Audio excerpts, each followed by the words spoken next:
Kalau ada anugerah pendekar kopi dalam dunia ni, maka anugerah tu saya rasa layak untuk insan yang bernama Dritan Aisela lah kot. Satu-satunya manusia dalam dunia ni isytihar perang terhadap minuman matcha, dan dia siap buang matcha powder dalam tong sampah macam tu je tanpa ada penyesalan.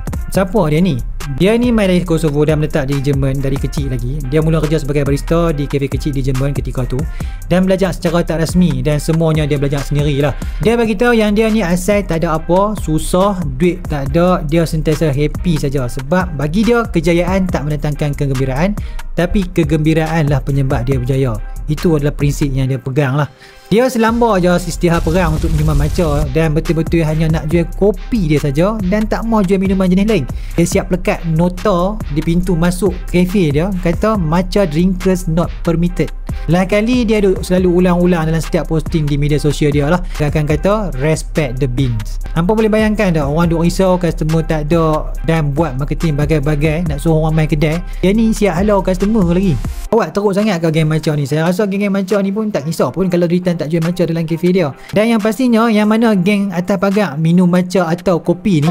Aku nak tanya ni, suka matcha atau suka kopi? Memang Tobat Lahum takkan main kedai dia lah lepas ni. Kalau mereka nak pi pun order latte lah kot tanpa gula, sebab Dritan hanya serve ayak kopi tanpa gula dan tanpa flavor lain. Walau dia kempen macam tu sekalipun, orang tu tak penuh main kafe dia. Apa dia buat? Pakai bumbu ke apa? Sebenarnya apa yang Dritan buat ni bukan benda baru lah, dan brand-brand besar pun dah buat lama dah. Yang mana teknik ni dikenali sebagai provocative marketing. Contohnya macam Coca-Cola dengan Pepsi. Mereka pernah buat eksperimen dengan meletakkan mesin vendor mereka bersebelahan. Hasilnya jualan untuk kedua-dua brand mereka ni lebih tinggi daripada sebelumnya. Sebab bila dikaji secara psikologi, pelanggan ni suka bila ada banyak pilihan, dan itu akan buatkan mereka tetap akan membeli salah satu barang tersebut berbanding jika hanya ada satu vendor mesin dekat situ. Jadi pilihan yang mereka ada adalah sama ada nak beli ataupun tak. Nampak tak? Tapi dalam kes Dritan ni, dia berjaya lah tarik perhatian dan membuatkan dia berada di dalam kelas dia yang tersendiri dalam bidang dia, dan dia dapat tarik betul-betul order yang dia target untuk sokong dia. Dan dalam masa yang sama juga, industri matcha tak terjejah sikit abuk pun sebenarnya.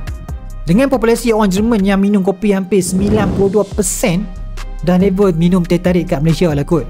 So saya rasa apa yang Dritan buat tu kena lah kot dengan data yang dia ada. Jadi hampa rasa-rasa hampa berani buat tak macam tu dekat Malaysia?